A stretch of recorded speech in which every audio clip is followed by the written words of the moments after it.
Salve galera da Vila Belmiro, sempre bem-vindos para mais um vídeo aqui no Prosa Santista. Eu sou o Rex, apresentador aqui do canal, e hoje eu vou fazer um vídeo aqui explicando para vocês tudo sobre o jogo entre Santos e Palmeiras, mas que vai bem além do jogo do Santos e Palmeiras, tá? Ele é um referencial, mas eu quero vir falar do trabalho de Fábio Bustos, porque esse jogo pra mim exemplifica que ele tá sim fazendo um bom trabalho e que muitas vezes é um técnico injustiçado, tá? E aí eu não vou vir conversar com vocês, eu acho que ele é injustiçado por isso, isso e aquilo. Não, eu vou tentar trazer pra vocês números, coisas que em outros times a gente está vendo, certo?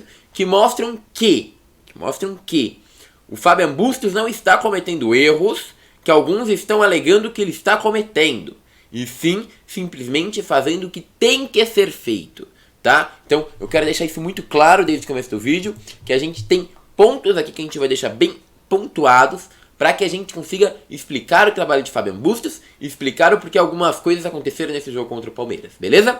Por que eu estou falando isso? Vamos lá. Porque o Fábio Bustos montou uma tática bem interessante contra o Palmeiras, né? Ele botou o Sandri, Zanocelo e Fernandes, montou um time bem mais forte na marcação, aqui no meio de campo, mas com três jogadores que tem uma criatividade. Então o time conseguia criar grandes chances, principalmente no primeiro tempo, onde dominou o Palmeiras, podemos sim falar isso, e criou as principais chances de gol. Prova é que João Paulo sai do jogo sem fazer grandes defesas.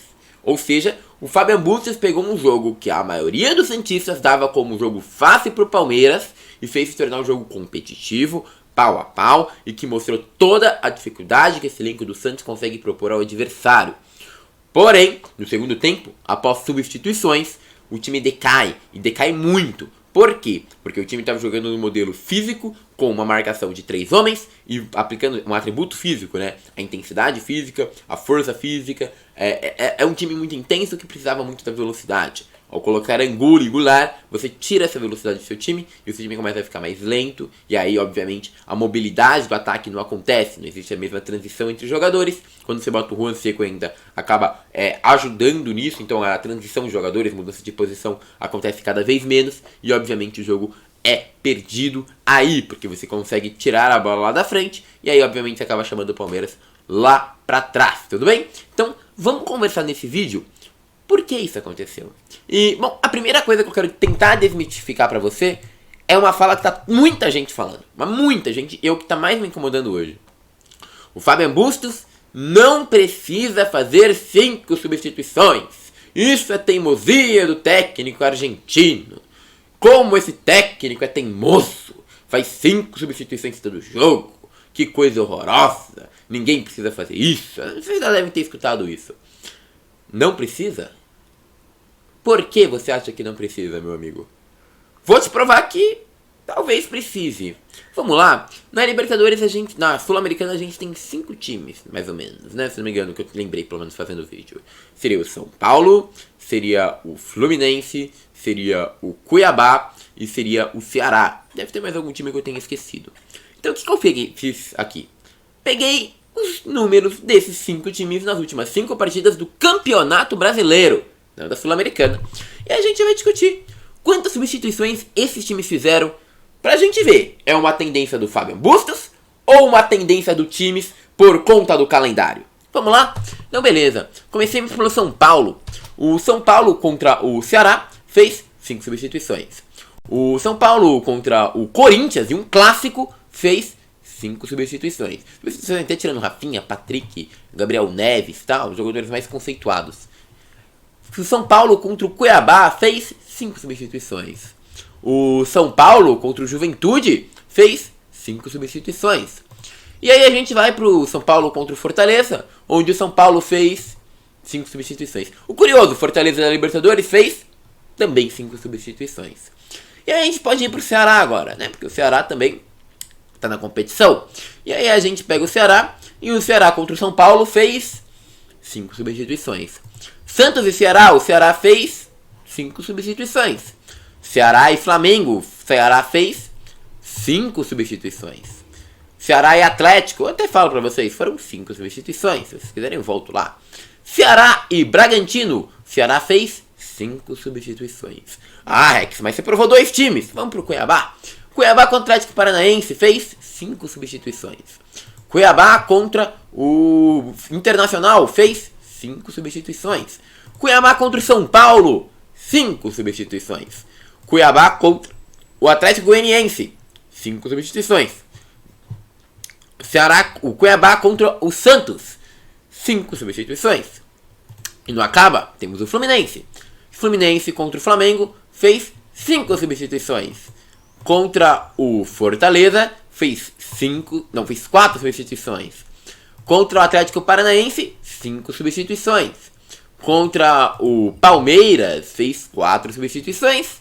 E contra o Curitiba, olha só, 5 substituições. Ou seja, todos os times da Libertadores, vejam só o que eu vou falar, da Sul-Americana, vejam só. Todos os times que estão jogando 3 competições, Sul-Americana, Copa do Brasil e Brasileiro, todos, tirando o Fluminense, que em 2 jogos, de vez de fazer 5, fez 4 substituições, mas em média, todos os times que estão jogando a Sul-Americana, Copa do Brasil e Brasileiro, fizeram em todos os últimos 5 jogos 5 substituições. É culpa do Bustos ou é culpa do calendário? Ah, não precisa? Os times do Brasil estão mostrando que precisa. A única vez que Bustos foi seguir um pouco mais a torcida e manteve um jogador que ele não ia colocar, foi a vez que ele colocou o Ângelo. A gente está sem o Ângelo há mais de um mês. Ah, mas o Marcos Leonardo tá tranquilo, não precisa, porque ele descansou, vai jogar. Eu não sei. Você não é do departamento técnico, amigo. Eu não sou do departamento técnico. Eu não tenho como avaliar o cansaço do jogador. Se o técnico que convive lá todo dia com ele tá falando que ele não pode jogar, por que que eu vou falar, não, ele pode? Porque eu olhei aqui e falei, ele pode. Eu não conheço nada, amigo.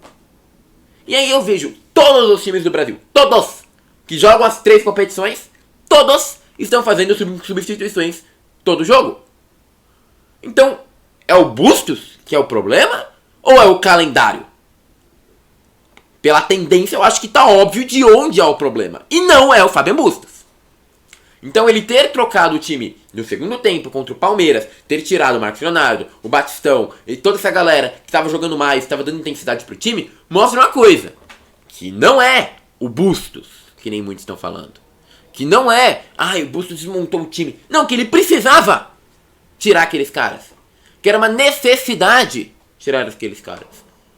Então a gente tem que entender o contexto e pegar o macro. Porque se você pegar o micro, você se ilude com uma ideia que não é verdade. E aí, que nem eu faço? Provei agora. É verdade? Não, não é verdade. Vamos para o próximo ponto aí que tem muita gente falando também. Ah, ele optou pelas piores opções. Colocou o Angulo, colocou o outro, colocou jogadores lentos. Vamos lá. Vamos falar, agora sabendo, ele tem que tirar o Marcos Leonardo, sabendo, ele tem que tirar o Léo Batistão. Ele tem que botar a opção de ataque. Né? Ou pode fazer uma coisa que eu acharia correta. Botar o Kaique de primeiro volante, subir o Zanocelo e o Sandri e dane-se, se fecha lá atrás. Ah, Rex, o torcedor é odiar, e por isso que eu acho que ele não fez. Porque o correto ali naquele final de jogo, sabendo que ele não teria intensidade física ofensiva, era ter uma intensidade física defensiva. Esse pra mim foi o grande e único erro do Fábio Bustos. Tentaram botar mais atacantes e deixar o Diogo mais à frente. A verdade é que o Santos não tinha intensidade física pra conseguir fazer isso. Esse foi o grande erro do Bustos. Agora, ele fala, mas ele botou o Angulo, mas ele botou o Juan. Vamos lá, amigo. Vamos lá. Quem tá bem do Santos hoje? Vamos analisar jogador por jogador do banco? Beleza. Angulo, mal. Goulart, mal. Juan Seco, fora de posição muitas vezes, verdade, mas mal. Lucas Barbosa, muito mal. No último jogo tava muito mal. E até no jogo que fez o gol, tá? Não tava jogando bem. Gabriel Pirani, meu ídolo. Eu adoro o Pirani, mas infelizmente jogou mal. E o Bruno Oliveira, que jogou bem, ele entrou. Tá? Ele entrou no jogo. Muita gente não quer falar, mas entrou. Ele estava em campo. E o Lucas Braga, também mal. Ou seja, todos os jogadores de ataque do Bustos Sem hoje estão mal. Se todos os jogadores seus estão numa constante de estar jogando mal, você tem que se basear em alguma outra coisa. Qual geral? Eu acho que essa coisa do Bustos se chama número de gols feitos. Quantos gols o Santos tem no Brasileiro, pra quem não sabe? O Santos hoje tem 4 mais 3, 7, 9 gols no Brasileirão. Acho que tem mais, na verdade, mas tudo bem. E, bom, eles foram feitos por Juan Seco, Angulo, Batistão Zanocelo, Marcos Leonardo. Não tem o número da Sul-Americana, mas só só na Sula que eu lembro do Angulo, o Angulo já tem mais de 2 gols. Ou seja, os principais artilheiros do Santos nesse campeonato estão sendo Angulo, Juan, Marcos Leonardo e Batistão. Aí o Goulart pelo primeiro semestre. Ou seja, você tem que colocar jogadores, todos estão mal. Você coloca qual o critério de rendimento para uma posição de ataque? Número de gols. Isso explica porque o Angulo entra todo jogo. Isso explica porque o Goulart entra todo jogo. Porque infelizmente os outros jogadores que estão entrando no lugar deles não estão tendo qualidade para fazer o mais importante. Que eles, por mais que você ache que joguem muito mal, têm feito. Gols. Simples. É fácil de explicar. E eu também não acho uma boa opção aí, mas é fácil de explicar. E aí é o que eu falo. O que o Santos precisa? Reforços. E aí eu digo reforços porque quando o Santos toma gol, não é falha só de uma substituição do Bustos. Quem falha primeiro no lance é o Madison, ao entregar a bola para o Palmeiras em um erro ridículo. E aí o substituto do Madison é o Auro, depois é o Lucas Braga. Então, tem substituto. No gol tem a falha do Bauerman. Eu acho que o Pires também não foi bem, mas tudo bem, muita gente tá falando que foi, então tanto faz. Bauerman também não tem hoje um reserva imediato. O Santos não tem reservas. O Santos pro segundo tempo vai decair o nível, porque não tem um reserva. Então assim, meu amigo, você falar que o Bustos, que montou um time competitivo para pegar um Palmeiras com esses jogadores, é um técnico que foi ruim ou culpado pela derrota, desculpa. Aí eu peço pra você provar isso pra mim. Porque eu provo que o trabalho do Bustos é bom. Como é que eu provo isso? Percentual. Bustos hoje tem 20 jogos no Santos, tá? Em 20 jogos no Santos, o Bustos tem 9 vitórias, 5 empates e 6 derrotas. Isso dá um aproveitamento de 53%. 53%, vejam bem. O Carille, assim como o Diniz, deixaram o time com 27 partidas, com um percentual de aproveitamento de 45,6%.